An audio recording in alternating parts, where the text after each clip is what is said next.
ఇది బాలకృష్ణ ఇల్లు, cinema actor Balakrishna ఇల్లు ఇది. ఇక్కడ నుండి చూడు ఎంత దూరం జామ్ ఉందో. రోజు ఇదే పరిస్థితి ఈ రూట్లో. మామూలుగా జామ్ ఉండదు, ఏంది తలకాయ నొప్పి అర్థం కాదు అసలు. ఈ ఐటీ కంపెనీలు అన్నీ ఒక దగ్గర ఉండి ఇంత జామ్ ఇది.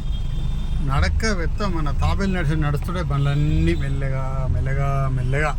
ఎర్రనన్న పికప్ అయ్యేది లేదు, ఊరికేది లేదు. ఇంత జామ్ ఉంటుంది ఎప్పుడు. ఇదే ఇక్కడ నుంచి ఇంకెక్కడ వరకు ఎల్వి ప్రసాద్ వరకు ఉందా, ఆడికెళ్ళి ఎన్టీఆర్ ఆఫీస్ వరకు ఉందా తెలియదు. ఇప్పుడు ప్రస్తుతానికి మాత్రం మనం బాలకృష్ణ ఇంటి దగ్గర నుంచి బయలుదేరినాం.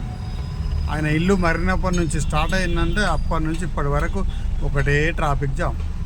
మరి ఏందో అక్కడక్కడ పోలీసులు కూడా ఉన్నారు, మరి ఏందో అర్థం కాలేదు. మరి ఎవరన్నా వస్తున్నారా, మన ఏపీ సీఎంకి ఇట్లా వస్తున్నాడా ఇక్కడ హైదరాబాద్కు తెలియదు. కానీ ఫుల్గా జామ్, మామూలు జామ్ కాదు. అబ్బో మెల్లగా నడుస్తున్నాయి బండ్లు.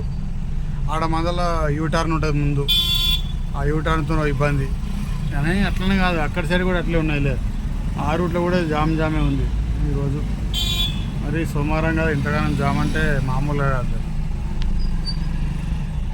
చూడండి ఫ్రెండ్స్ ఎంత జామ్ ఉందో. డ్రైవర్ల కష్టాలు ఈ జామ్లలో నరకమే చూస్తాం. ఇక్కడ వచ్చే అన్ని కాస్ట్లీ కార్లు ఉంటాయి, జర్ర ఆడినా కూడా వాళ్ళతోని పెద్ద తలకాయ నొప్పి. గీక్కపోయినా సరే దాన్ని కొత్త షోరూమ్ తీసుకొని షోరూమ్ ఫీజు ఏపీ అంటారు. అంత ఘోరంగా ఉంటుంది వీళ్ళది.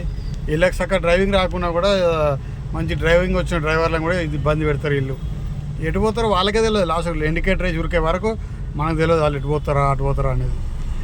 Thank you friends. మా ఛానల్ కనుక మొదటిసారి చూస్తే సబ్స్క్రైబ్ చేయండి, షేర్ చేయండి, లైక్ చేయండి, కామెంట్ చేయండి.